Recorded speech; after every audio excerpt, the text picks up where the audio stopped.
بسم اللہ الرحمن الرحیم.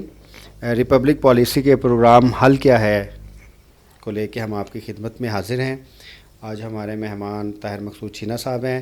طاہر مقصود چھینا صاحب نے ریپبلک پالیسی کے پلیٹ فارم سے how to reform police services in Pakistan پہ ریسرچ کی ہے. بڑی جامع ریسرچ ہے جس میں ریسرچ کے پانچوں پہلو آئینی position, structural position, coded position اور جو terms and conditions of services ہیں اور جو آپریشنز ہیں پولیس کے، ان کے بارے میں سرٹن ریکمنڈیشن دی ہیں. اسی بابت ہم طاہر مقصود چھینا صاحب سے کویشچن پوچھیں گے. جی طاہر صاحب، بہت شکریہ آپ کا پروگرام میں آنے کا. آپ نے بہت سی کمیشنز کی رپورٹ پڑھی ہیں، اکیڈیمیا کی بھی اور باقی بھی بہت سارا پاکستان میں پولیس ریفارمز کے بارے میں لکھا گیا ہے. آپ کے خیال میں جو ریپبلک پالیسی نے ریسرچ کی ہے پولیس ریفارمز کی، وہ باقی جو پولیس ریفارمز کی ریسرچز ہیں ان سے کیسے مختلف ہے آئینی لحاظ سے؟ ابھی آپ شروع میں ذرا بتائیے گا اس بارے میں. جی بہت شکریہ آپ کا. دیکھیے، یہ پولیس ریفارمز ایک ایسا سبجیکٹ ہے جس پہ آپ گھنٹوں بات کر سکتے ہیں، اور پچھلے پون صدی میں اس پہ بہت سے کوئی 28-30 کے قریب کمیٹیاں اور کمیشن بنے ہیں، لیکن کوئی اس کا خاطر خواہ فائدہ نہیں ہوا. اور اس کی وجہ شاید یہ ہے کہ جو اصلاحات کی ریکمنڈیشنز دینے والے لوگ تھے وہ پولیس کے آپریشنز کو تو دیکھتے رہے، پولیس نے جو کام کرنے تھے ان کو تو دیکھتے رہے، پولیس کی جو ریکوائر مسائل تھے اس کے پہ ان کی روشنی ڈالی گئی. بٹ جو بنیادی چیز تھی کہ کیا یہ پولیس کا ڈپارٹمنٹ جو ہے آئین کے مطابق قائم ہے یہ نہیں ہے، اس کو نہیں دیکھا گیا. مثال کے طور پہ میں یہ کہتا ہوں کہ آپ جتنی بھی سروسز ہیں پاکستان میں، وہ آئین کا آرٹیکل 240 جو ہے اس کے تابع ہوں گی. اور یہی وہ چیز ہے جو ریپبلک پالیسی .com کی جو ریسرچ ہے اس کے اوپر اس کی بنیاد ہے کہ جو بھی آپ نے کوئی ریفارمز کرنی ہے اس کی الائنمنٹ جو ہے وہ آئین کے مطابق ہونی چاہیے، کیونکہ آئین ہی سپریم لا ہے. اس لحاظ سے میں سمجھتا ہوں کہ باقی جو رپورٹیں ہیں ان سے یہ ڈیفرنٹ ہے. چلیے ہم اس کو تھوڑا ڈائسیکٹ کرتے ہیں. جو اسکیجول 4 ہے کانسٹیٹیوشن کا، اس کے تحت جو لا اینڈ آرڈر ہے اور اس سے بڑھ کے جو اسٹیبلشمنٹ آف پولیس ہے وہ کس صوبے کے پاس ہے اور پھر کس ڈپارٹمنٹ کے پاس ہے؟ اس بارے میں ذرا بتائیے گا. جی بڑی کلیئر ہے. جس طرح میں نے بات کی کہ 240 جو ہے وہ بڑا کلیئر ہے کہ جو بھی صوبائی سروسز ہیں اس کے بارے میں جو قانون سازی ہوگی وہ صوبائی اسمبلیوں سے ہوگی، اور جو وفاق کے متعلق ہیں وہ پارلیمنٹ سے ہوں گی. اب یہاں پہ جو آپ نے سوال کیا ہے وہ یہ ہے کہ پولیس ایک ایسا ڈپارٹمنٹ ہے جس کا شیڈول 4 میں کہیں ذکر نہیں ہے، اور وہ جو 89 کے قریب سبجیکٹ ہیں اس کے علاوہ جتنے بھی سبجیکٹس ہیں وہ صوبے ہی کا کام ہے، صوبے ہی نے اس پہ قانون سازی کرنی ہے. اور جو آپ اگر دیکھیں گے جو پروونشل گورنمنٹ کے رولز آف بزنس ہیں، اگر پنجاب کی بات کریں تو 2011 والے ہیں، اس کو دیکھیں تو وہ جو پولیس ہے صوبے میں یہ ہوم ڈپارٹمنٹ کے تابع ہے، اور جو پولیس کے متعلقہ تمام کام ہیں وہ ہوم ڈپارٹمنٹ نے ہی بنانے ہوتے ہیں. اسٹیبلشمنٹ جو صوبے میں ہے وہ ہوم ڈپارٹمنٹ کا کام ہے.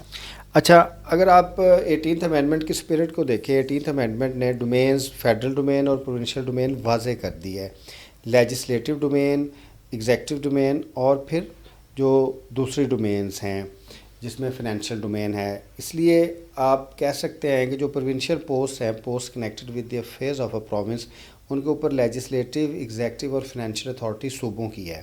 جب پروونشل پوسٹ آئی جی کی پوسٹ سے لے کے کانسٹیبل کی پوسٹ پہ پروونشل اتھارٹی ہے، کانسٹیٹیوشنل اتھارٹی ہے، تو پھر وہ پوسٹ کو پی ایس پی کے اسکیجول میں کیسے ریزرو کیا جا سکتا ہے؟ ہاں، یہ ایک آئینی فلاح ہے اس میں، کیونکہ 18th امینڈمنٹ کے بعد جو ہیں جو قوانین بنانے تھے صوبوں نے اپنے قوانین تو آلموسٹ بنا لیے، بٹ جو پولیس کی اسٹیبلشمنٹ تھی خاص طور پہ ایس پی اور آن ورڈ، اس کے بارے میں کوئی خاص قانون سازی یا رولز نہیں بنائے گئے.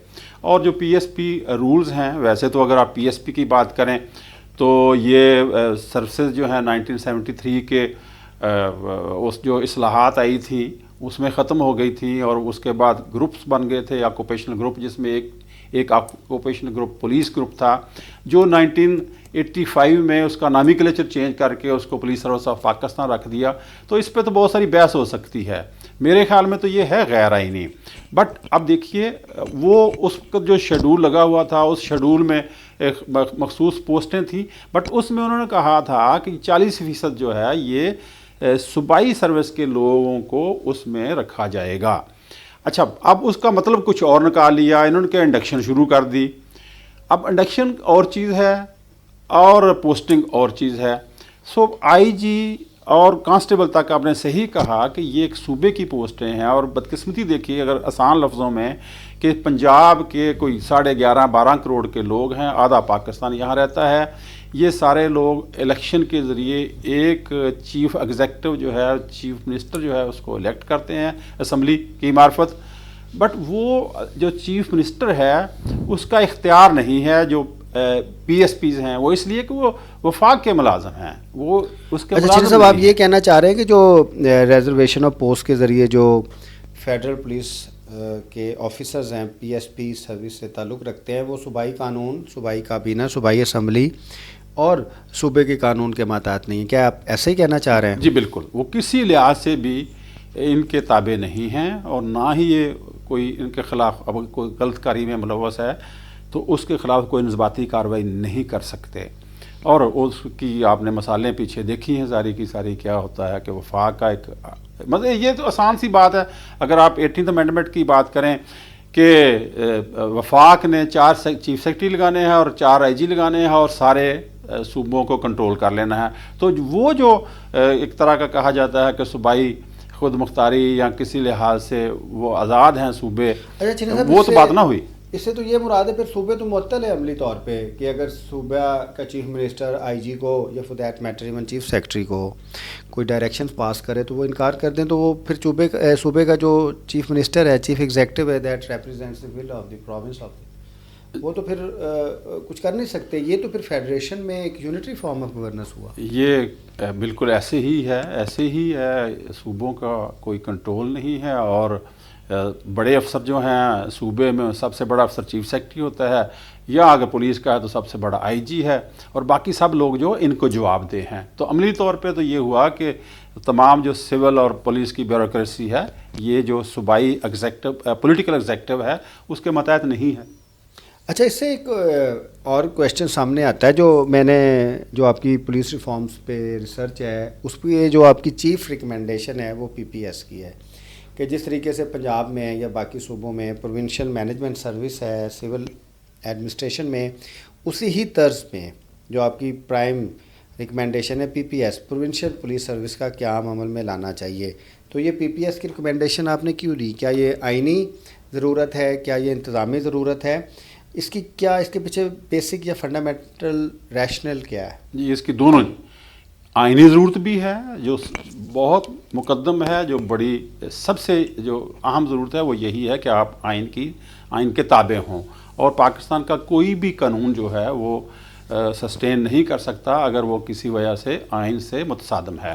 تو اس کا ایک تو بنیادی وجہ یہی ہے کہ آئین کے مطابق ہو. دوسرا یہ ہے کہ جو لوگوں کی حکومت ہے, جو لوگوں نے الیکٹ کی ہے, تو جو جتنی بھی بیوروکریسی ہے وہ اس پولیٹیکل ایگزیکٹو کے ماتحت ہونی چاہیے. پھر یہ ہے کہ ابھی آپ دیکھیں کہ جو لوگ اس وقت پولیس میں بھرتی ہو رہے ہیں وہ سب ہائیلی گریجویٹڈ ہیں, ہائیلی پڑھے لکھے ہیں, اور اپنے فیلڈ میں انہوں نے ماسٹرز ڈگریاں ہولڈر ہیں. تو اب یہ اتنے پڑھے لکھے لوگ جو ہیں ان کا اپرچونٹی تو ہونی چاہیے, اور ویسے بھی آئین میں ہر بندے کو یہ حق حاصل ہے کہ وہ کسی بھی لیول تک جو نوکری کر سکتا ہے. اس وقت جو سب انسپکٹر بھرتی ہو رہے ہیں, اگر ان کا سروس اسٹرکچر نہیں ہوگا تو ظاہر وہ فرسٹریشن کا شکار ہوں گے. تو میں صوبائی پولیس سروس جو ہے اس کی اس لیے ریکمنڈیشن دیتا ہوں کہ ایک تو ان لوگوں کا کیریئر ہوگا, اور جو غلط کام ہو رہے ہیں اس لحاظ سے کہ غیر قانونی طور پر پوسٹنگیں ہو رہی ہیں وہ نہیں ہوں گی, اور لوگوں کے اندر جو شوق پیدا ہوگا, ان کو جب یہ پتہ ہوگا کہ انہوں نے پروموشن لینی ہے تو وہ بہت ساری برائیوں سے بچے رہیں گے اور دل لگی سے وہ کام کریں گے. آپ یہ کہنا چاہ رہے ہیں کہ پی پی ایس کے بغیر پولیس ریفارمز نامکمل ہیں, کیونکہ ایک سبجیکٹ صوبے کا ہے, ایک پولیس سروس صوبے کی ہے, تو اس کے سروس کے بغیر تو کسی طور پہ پولیسنگ کی امپلیمنٹیشن نہیں ہو سکتی. اچھا, آپ کی اسی ریسرچ میں دوسری اسپیشلائزیشن آف پولیس کی بات ہوئی ہے. آپ نے کہا ہے کہ پولیس میں بھی جنرل کیڈر ہے, ریزرویشن ہے پوسٹ کی, ٹریفک پولیس سے لے کے انویسٹیگیٹو پولیس سے لے کے پروسیکیوشن سے لے کے تمام چیزیں جو ہیں وہ ایک جنرل کیڈر کے اندر ہیں, اور وہی جو جنرل کیڈر کی سروسز ہیں وہی پھر ان میں کام کرتی ہیں. تو یہ جو فنکشنز کے لحاظ سے اسپیشلائزیشنز ہے اور اسپیشلائزڈ کیڈرز بننے چاہیے, اس کے بارے میں آپ کیا کہیں گے؟ جی بالکل بالکل, یہ آپ دیکھیے دنیا ساری جو ہے وہ اسپیشلائزیشن کی طرف جا رہی ہے. تو پولیس کو بھی اس کے لیے ضروری ہے کہ آپ جو لوگوں کو انویسٹیگیشن کے لیے بھرتی کر رہے ہیں ان کو ٹرینڈ کریں, وہ اپنے اس کیڈر میں پروموٹ ہوں, تو ان کو ان کی ایکسپرٹیز بڑھے گی اور وہ بہتر انداز میں کام کر سکیں گے. اسی طرح باقی مطلب پولیس میں کیڈر ہے ہی نہیں ہے.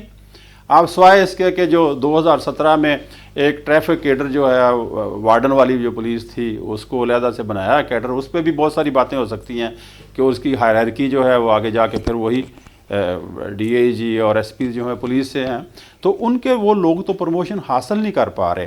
سو اس لیے ضروری ہے کہ ایک ہر جو اسپیشلائز لوگ ہوں اور ان کا کیڈر بنے, اور وہ with the passage of time expert ہو جائیں گے, اور اس سے پولیس کی کارکردگی میں نکھار آئے گا.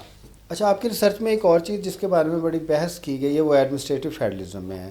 آپ نے کہا ہے کہ پاکستان کی جو ایک اسکیم ہے وہ فیڈرل اسکیم آف کانسٹیٹیوشن ہے, جس میں لیجسلیٹو اور فسکل فیڈرلزم جو ہے وہ کسی نہ کسی حد تک امپلیمنٹ ہو چکا ہے, لیکن اس کو جو امپلیمنٹنگ کرنے کے لیے ایڈمنسٹریشن ہے وہ ابھی ڈیسینٹرلائزڈ یا according to schedule 4 of the constitution نہیں آئی. اس میں آپ نے یہ بھی ریکمینڈ کیا ہے کہ جب تک آئی جی کی جو پوسٹ ہے اس کی اپوائنٹنگ اتھارٹی جو ہے وہ چیف منسٹر نہیں بنتے اور وہ جواب دہ نہیں ہوتے صوبائی اسمبلی کو, اور جو آئی جی ہیں وہ صوبائی پولیس سروس سے نہیں آتے, اس وقت تک جو ایڈمنسٹریٹو فیڈرلزم ہے جو کانسٹیٹیوشن کی بنیادی ذمہ داری ہے جس کے ارد گرد 1/3 آف دی کانسٹیٹیوشن جو ہے وہ گھومتا ہے, اس وقت تک پھر انتظامی فیڈرلزم نہیں ہو سکتا. کیا آپ نے اس ریسرچ کے بارے میں یہ جو آپ کا پوائنٹ ہے اس کو تھوڑا ایلیبوریٹ کیجئے گا عام آدمی کے لیے؟ جی دیکھیے, یہ آپ نے پوری کی پوری بات کر دی ہے. بڑی سمپل سی بات ہے, جیسے میں نے پہلے بھی بات کی کہ آئین جو ہے اس نے لکھ دیا, اس نے آپ کو رستہ دے دیا, اس نے ایک گائیڈ لائن دے دی کہ آپ نے یہ کام کرنے ہیں, تو اب ہمیں اس کے مطابق ہی کام کرنے ہیں. تو اب دیکھیے, جیسے میں نے پہلے بات کی کہ 11 کروڑ لوگ جو ہیں وہ اپنے نمائندے الیکٹ کرتے ہیں. وہ نمائندے جو ہیں ان میں سے ایک چیف منسٹر جو الیکٹ کرتے ہیں, لیکن اب جو اس کا مطلب یہ ہے کہ تمام کی تمام جو انتظامی مشینری ہے وہ اس چیف ایگزیکٹو کے ماتحت ہوگی یا ہونی چاہیے, جو نہیں ہے. اگر نہیں ہے تو پھر وہ جو قدرت اللہ شہاب نے کہا تھا کہ میں وہاں پہ گیا چیف سیکرٹری کے پاس ایک پوسٹنگ کے لیے, تو چیف سیکرٹری نے مجھے انکار کر دیا, تو میں اس وقت جو چیف منسٹر تھے ان کے پاس گیا, تو چیف منسٹر صاحب جو ہیں وہ تو پریشان ہو گئے کہ جناب چیف سیکرٹری نے اگر انکار کر دیا تو میں کیسے آپ کی پوسٹنگ کر سکتا ہوں. تو وہ اب دیکھیے وہ جو انگریز دور تھا وہ سسٹم جو کالونیل سسٹم ہے وہ ابھی تک یہاں پہ چل رہا ہے. تو اس کو پاکستان کے موجودہ حالات میں اس کو ختم کرنا ہوگا. بس صورت دیگر جو ہے ہماری اگر سمت درست نہیں ہے تو کسی طرح کی نہ کوئی صلاحات آ سکتی ہیں اور نہ ہی چیزیں بہتر ہو سکتی ہیں. اچھا, اس میں آپ کی ریسرچ میں جو ایک اور ریفارم آئی ہے کہ جو پولیس لاز ہیں ان کو کوڈ اور ری کوڈ کرنے کی ضرورت ہے, اس میں امینڈمنٹ بھی چاہیے اور نئے سرے سے لا کو لکھنے کی بھی ضرورت ہے. تو آپ کے خیال کے مطابق جو کرمنل جسٹس سسٹم ہے اس میں جو پولیس کا رول ہے اور اس کے جو لاز ہیں جو پورے کرمنل جسٹس سسٹم کو بھی کیٹر کرتے ہیں, ان لاز کو بدلنے کی ضرورت ہے. آپ نے اسپیسیفکلی لکھا ہے کہ جو پولیس رولز ہیں یا اس کے علاوہ جو CRPC ہے یا اس کے علاوہ جو آپ نے دوسرے انیکٹمنٹس کی بات کی ہے, آپ کہہ رہے ہیں کہ ان کو ماڈرنائز کرنے کی ضرورت ہے, آئین میں درج فنڈامنٹل رائٹس کے مطابق کرنے کی ضرورت ہے, کیونکہ یہ جو لاز ہیں یہ کلونیل لاز ہیں, یہ پبلک انٹرسٹ کے لیے نہیں کلونیل انٹرسٹ کے لیے بنے تھے. اب پاکستان میں ڈیموکریسی ہے تو پبلک انٹرسٹ کے اوپر لاز کھڑے کر کے پولیس کے ذریعے امپلیمنٹ کروانا ہوں گے. اس کے بارے میں ذرا بتائیے گا. دیکھیے, پولیس کا بنیادی کام جو ہے وہ جو ریاست کے قوانین ہیں ان پہ عمل درآمد کرانا ہے. اب ہمارے ہاں اگر CRP سے ضابطہ فوجداری کو دیکھیں تو یہ 1898 کا ہے.